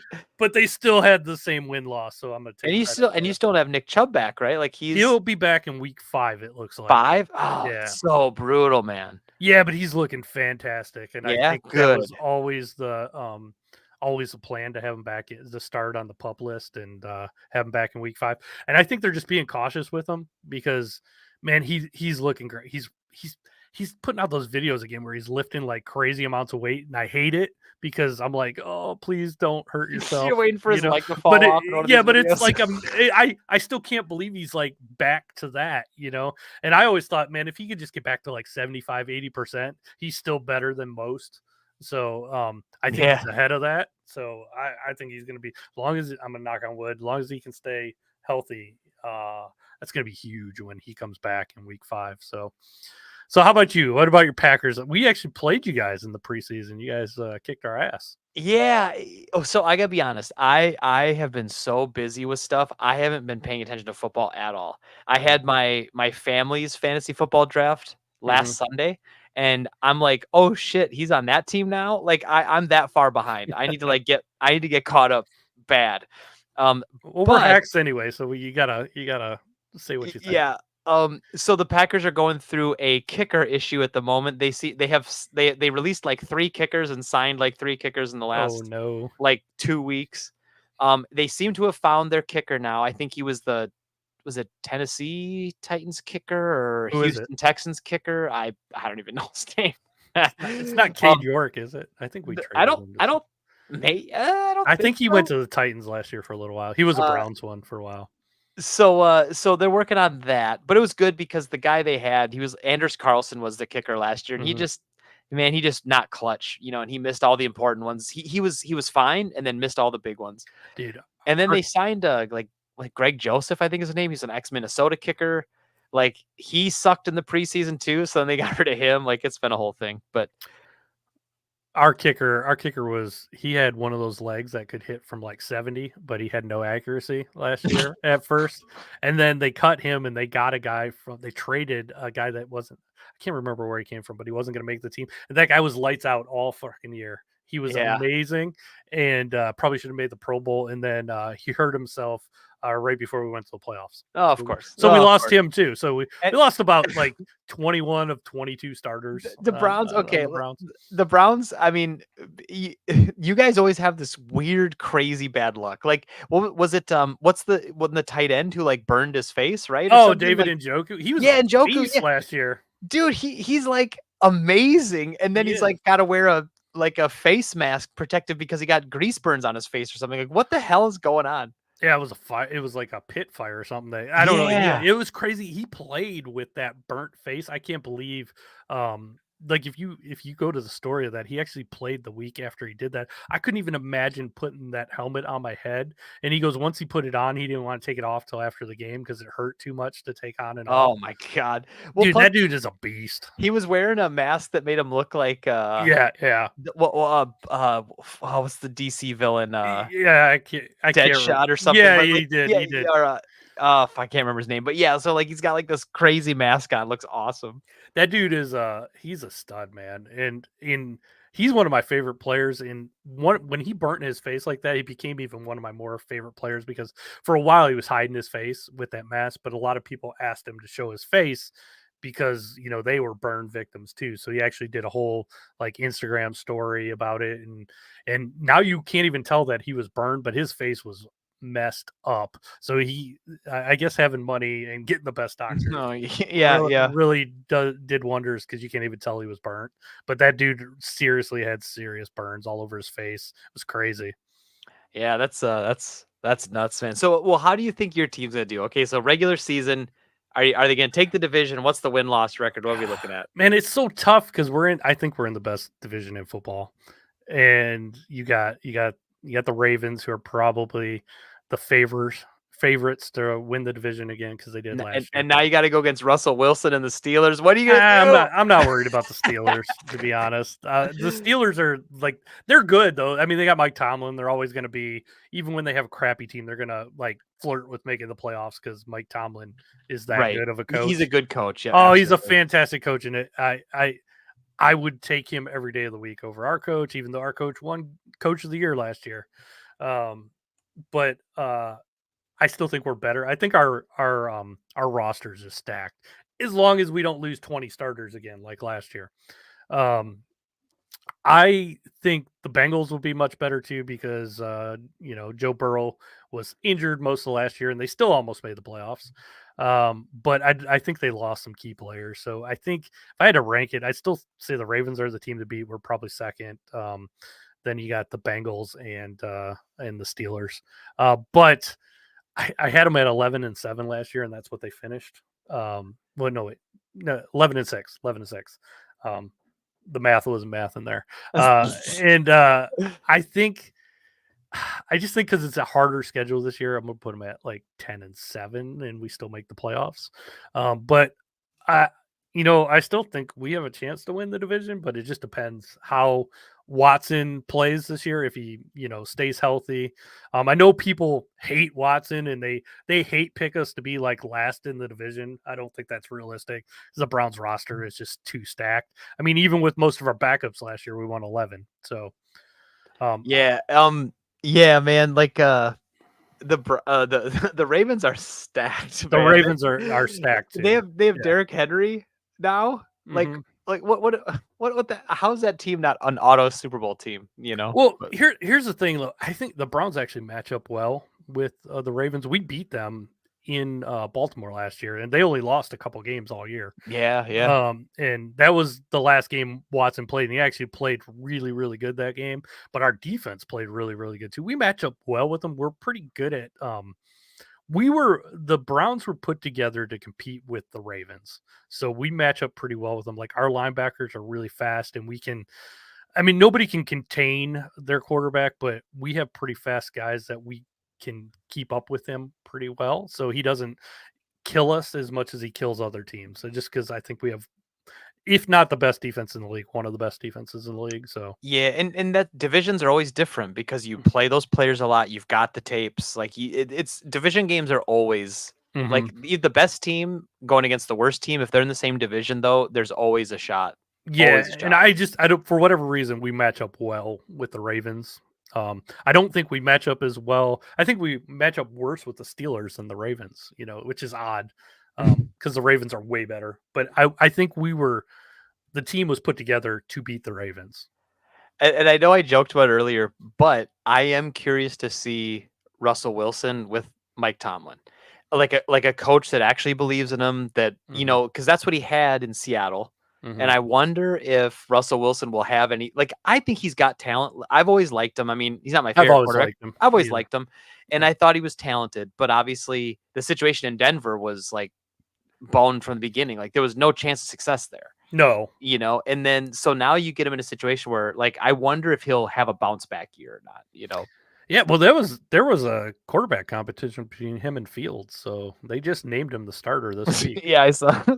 Well, as someone who's watched Justin Fields play a lot of football, Yeah. that guy stinks. So, You know what's fun? You know what's funny is I just think the Steelers' offensive line is terrible. I think their defense is one of the top in the league, and they win games by playing defense and running the ball. So Yeah. that's like Mike Tomlin's like bread and butter. He just won't. Mike Tomlin won't lose the game. Like I think Kevin Stefanski sometimes loses games for us, even though he was coach of the year this year. So I think Kevin Yeah. Stefanski's stubborn sometimes and he's predictable. But anyway, how about the Packers? What do you got for the Packers? Okay. So, I'm gonna say, because I'm gonna admit the Packers are really hype right now. There's a lot of real positive Oh, energy coming yeah, off there the end of is. last year. I'm not gonna say it was a fluke because they struggled in the middle of the season last season, and it was rough to watch, and they were struggling to find their ball. Mhm. Um, I don't think they have that suffer, but I also don't think that we're going to see Jordan Love get better than last year. In fact, I think we might see him take a step backwards. Wow, really? I know I don't want to see it. I don't think it's Dude, realistic to assume he's going to be better than he was dude, the last year. national media is all over Jordan Love. They're Oh loving man, him. yeah. Oh yeah, and well, hey, he got paid now too. He got his big contract, so now there's all this extra pressure. You never know how someone's Mhm. going to respond to that. But I think the Packers are going to go 10-7, Ooh. and I think they're going to get in the wild card. I still give it to Detroit for taking the division. I like Kevin, whoever the coach is, the Lions. Oh, he's awesome. Yeah, I Yeah, know who you're he's talking great. about. And so I like him. I think he runs a good team, and that team's only gotten better over the years of him being there. Mhm. And I think they're building Amon-Ra St. Brown's like Yeah. just incredible. Goff's a good game manager.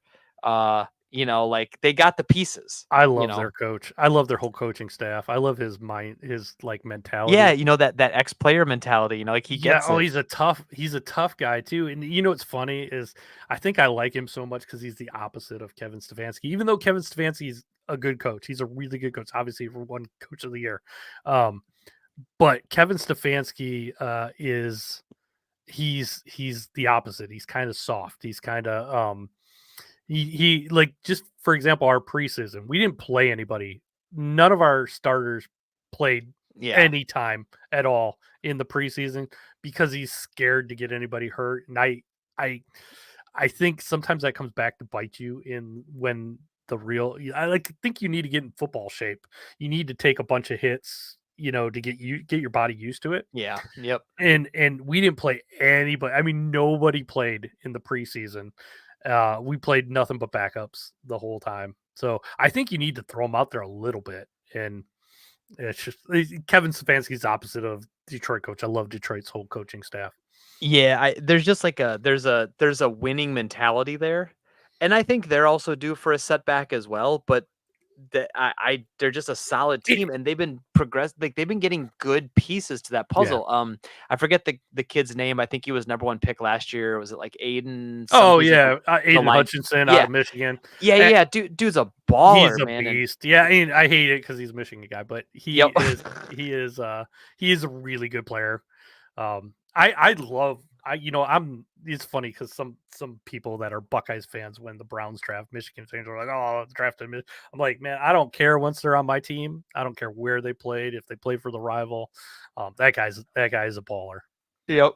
Well, and I think Packers defensively, we got a new defensive coordinator finally, for the love of Christ. Who is it?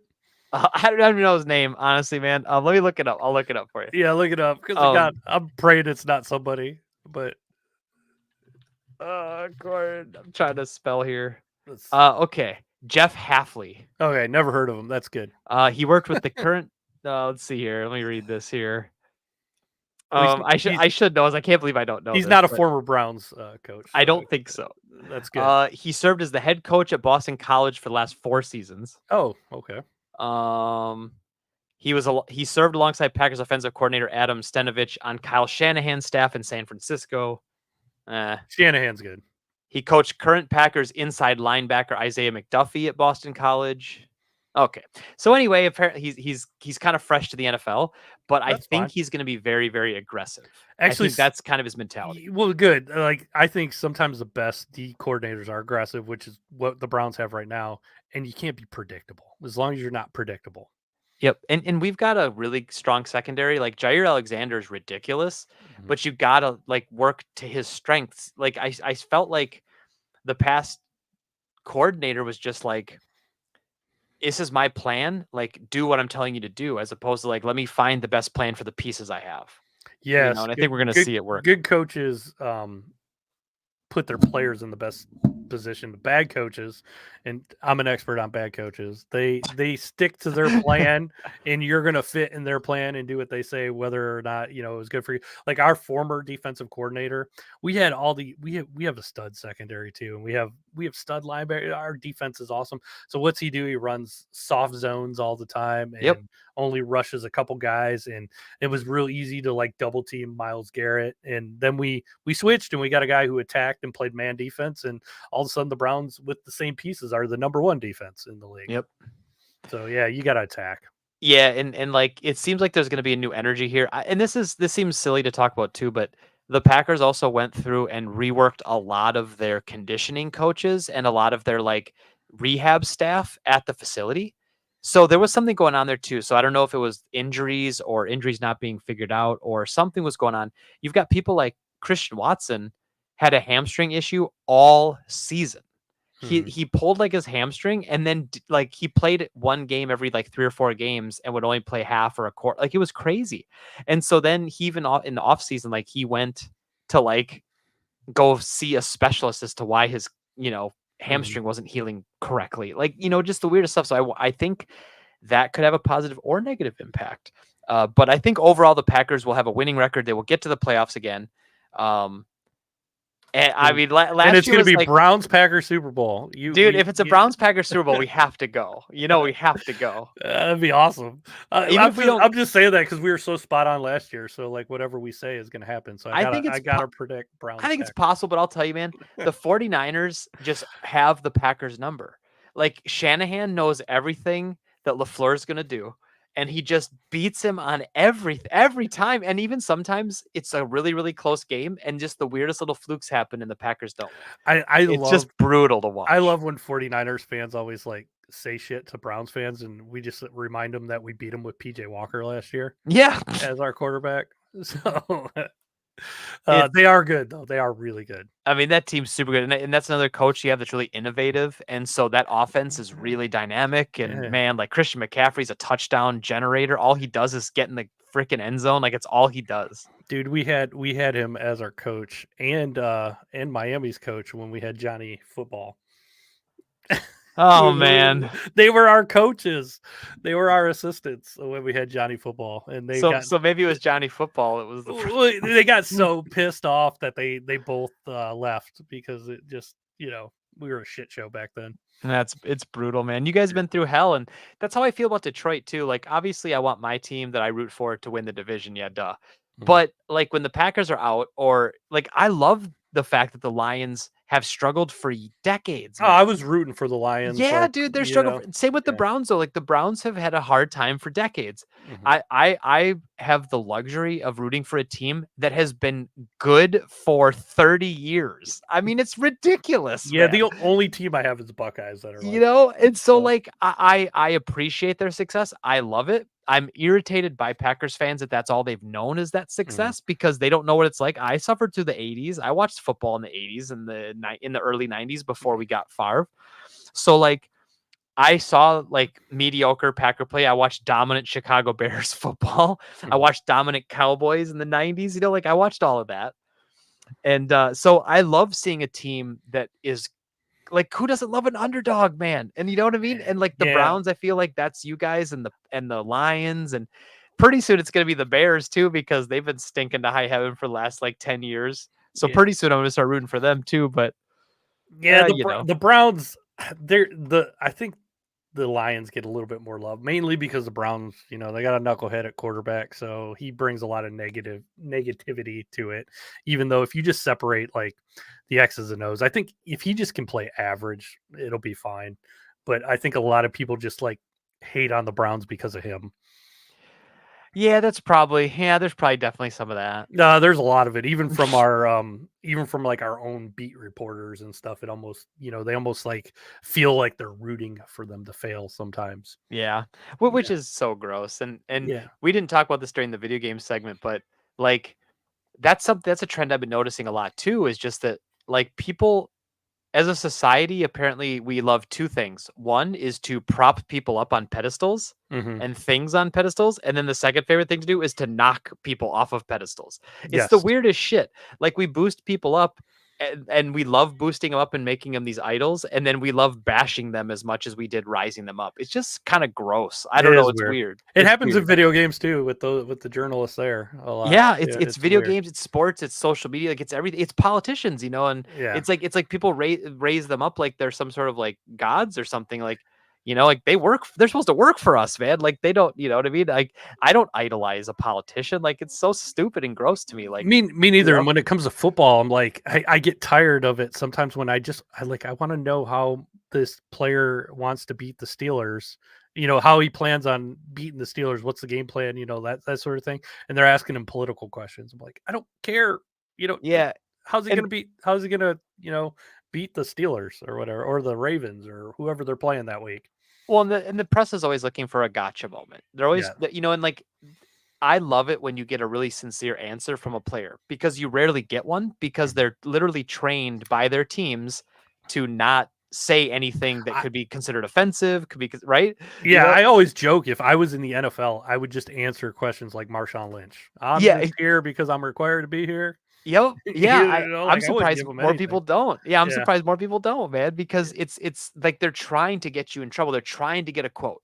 hmm And they're more than willing, and I saw it firsthand in Green Bay. Like I'm not a Rodgers fan at all anymore. Like as a person, like I the stuff he Right. talks about is stupid, but I loved him as my quarterback, and I loved how talented he was. It was fun to watch. But now I'm watching in New York. I saw some article just today that was like, oh, apparently the New York Jets' management's all worried because Rodgers has too much power, and I'm like, that's the same shit they said in Green Bay about him, and it wasn't true. Like it's just straight made up shit. Yeah, And I read it's something just about him crazy. saying he is a bad teammate. I'm like, what do like, is he supposed to? He's in what year, whatever he's in. He's supposed to like hang out with these guys all the time. Like Yeah. what? And here's the thing, like there's two Packers players. There's only two Packers players that talk shit about Aaron Rodgers. It's Greg Jennings, who was his receiver for a while and then went to Minnesota, and Jermichael Finley. Jermichael Finley was this awesome tight end, obviously had neck hmm problems, I think is what it was, and he ended his career early. Jermichael Finley was a big douchebag. So I don't think anybody liked him. So if Rodgers didn't like him, it's probably because he said something stupid. And hmm then Jennings, I think him and Rodgers had a legit fallout.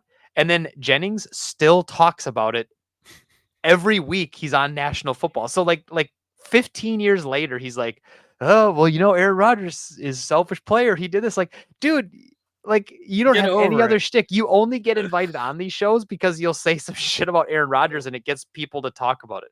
So those are the only two people that have ever said he's like a bad teammate. Everybody else goes to great lengths to talk about what a great teammate he was. So I don't know. Like I said, I don't care for the person. I don't care about all his weird like Right. He's still damn darkness good though. retreats and Hayaska butt Yeah, chugging. I don't know what he does. I don't care. he's weird. He's a But little on the yeah, weird side. dude's weird. He's like Hollywood weird, but Yeah. like only because he hung out in Hollywood with like a girlfriend or two. Yeah. But like it's just not true. And they're trying to like stir up this fake drama because it gets you clicks and shit. And it's just how the media is nowadays. Like it's a business and you got to get clicks and views. And I choose not to participate in it. Same Yeah, with me video too. games or Yeah, sports, yeah, me but too. Like I used to watch like all the NFL shows and like all that, and I don't anymore because it's just garbage, in my yeah, it's opinion. also why I don't know who's on whose damn team because I'm not watching anything. So I don't know what players got traded or released or paid. I gotta. Yeah, to be honest, I follow the Browns, and that's about it. Like I know if this guy maybe went to this team from the Browns or whatever, but Yep, yep. I used to know everything about almost every team, and and now I'm just like I just want to watch them on Sunday, and I just kind of ancillarily follow the Browns, and that's about it. There's a couple of YouTubers that do stuff on the Browns that do a really good job, and they're kind of like down the middle. They don't bring any politics or anything. It's just the X's and O's, and that's what I watch nowadays. Yeah, I like that. I like that. And that's where I got to get to because I can feel myself falling out of love with football. And it's not really any reason. It's not the product's fault. Like I like watching football, but it's exhausting to keep up with it. Like I remember even last year when it's preseason, it's like painstaking waiting for the Oh, season to start. Dude, I didn't even watch like I watched half of one preseason game and now it's like, oh it, shit, the season starts on I Friday for us. yeah, it You was know? so hard to watch too, especially since the Browns weren't playing any of their starters. So you're watching Yeah. guys that aren't even going to be on the team anyway. But And, like the summer went so fast. It's yeah, like boom, it's Labor Day, dude. It's crazy. I kind of got a little tweet going viral because the NFL posted this tweet about there were like 6 teams that went undefeated in the playoffs, and they were like making a big deal, like, oh, look how good they're doing or whatever. And I just responded, I go, the Browns were 4-0 the year they went 0-16, and everybody is like just liking that and and responding to it, and it's like the preseason doesn't mean shit. So Yeah, I exactly. Like because they were saying that too. Like the Packers lost like I think the Packers only won one preseason game, maybe two. now you Wait, beat no, because there's us. only So. three preseason games Yeah, now. there's only 3 now. Yeah. And I remember just being like, I don't know, like who cares? Like I don't know. People were taking it serious, like, oh god, they didn't score a touchdown. I'm like, well, did you see it was like the third string quarterback and the fourth string Yeah, receivers? Like, like what do you? Okay. yeah, your future UPS driver couldn't defend that receiver that or whatever, like you guys came out and Jordan Love threw, I think on the second play of the game, threw a like bomb touchdown Yeah, yeah. against us, and I was like, yeah, that DB's not making the team. He was like a Yep. third stringer that's out there. He just got toasted, and I'm like, yeah, that's third stringer going against first stringer. That's about what I expect. So, yep. Yep. Yeah. It's yeah.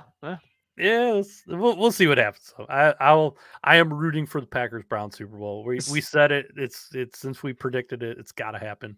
So you're saying 11-6? Are you We're saying it's we're both just squeaking into the playoffs. okay? So And so not division. We don't think either team's win the division. Okay, yeah, yep. I think the Browns can. I'm not saying they can't, but Baltimore's just really freaking good. They got a good coach, and Yeah. man, they're so built to like win week to week. Like it's so hard to beat them. And I that's why I don't think they do as well in the playoffs, because they're just like they're really good, but I don't think they're like they can't play from behind when they're behind it. As good as Lamar is, he's not a great passer, especially playing from behind. So Yeah. Yeah. their threat is they get a lead on you and they just keep running the ball and they let you screw it up. They let you lose the game. And Yeah, it really shows that there's another layer to football and the franchise that is about like longevity. The Packers have it now. The Ravens have it now. The Steelers have it now. They get good players I based on their reputation, on their name. And so teams I that are struggling, it's hard to get talent to go there.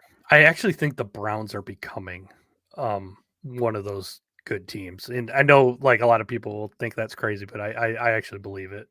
I Um think that's no, it totally is, and you get a coach that people want to play for. You get even getting like a management that's run, oh our you yeah, know, I think our our normally. our GM is fantastic. Yeah, yeah, that makes a Um big difference. so yeah, I think they are becoming a world class organization. They're not quite there yet, but they're getting there. So yeah. What? So I think we've hit about about everything, Greg. I Yeah, feel that like sounds like it to me, man. I've taken you away from your wife too long, so I will let you go hang out with your wife with which time you got left. Was it 9:30 there? Yeah, 9:30 here. Not too bad. I'll get. Right. It's an hour before I'll probably fall asleep. It's been a hell of a week, man. It's crazy. Me too. I just need to sleep for like a couple days. I wish I could sleep a couple days, but yeah, that'd be I hear you. fantastic. All right. Well, thank you again for coming on, and it's always great catching up. And we'll have to do this again, maybe mid-season or something. See how our teams are doing. Anytime, and thank you for always reaching out. I try to be better too, and I'm trying to reach out more to you and be like, "Hey, what's up? How you doing? We should do a podcast." It's crazy how fast time goes for me. It does. Lately. It goes fast. Yeah, like I look and I'm like, I haven't messaged you since Midwest. I'm like, how's that possible? That's 4.5 months ago, but it just doesn't feel like that long, I feel like every year I'm like it goes faster, and every year I'm like I'm going to do this earlier this year, and then I never do. Yep. And then here we are on August 31st. Yep. All right, man. Well, thanks again, and good luck to your team and your store. You too, man. And I hope nothing but the best for you. And yeah, it's gonna be awesome, man. It's gonna be a good football season, and I hope you have a good holiday season. And we'll chat again. I don't know, probably mid-season, maybe around November or something. Yeah. We'll get in there and we'll talk about it. All right, man. Later. Thanks. Later.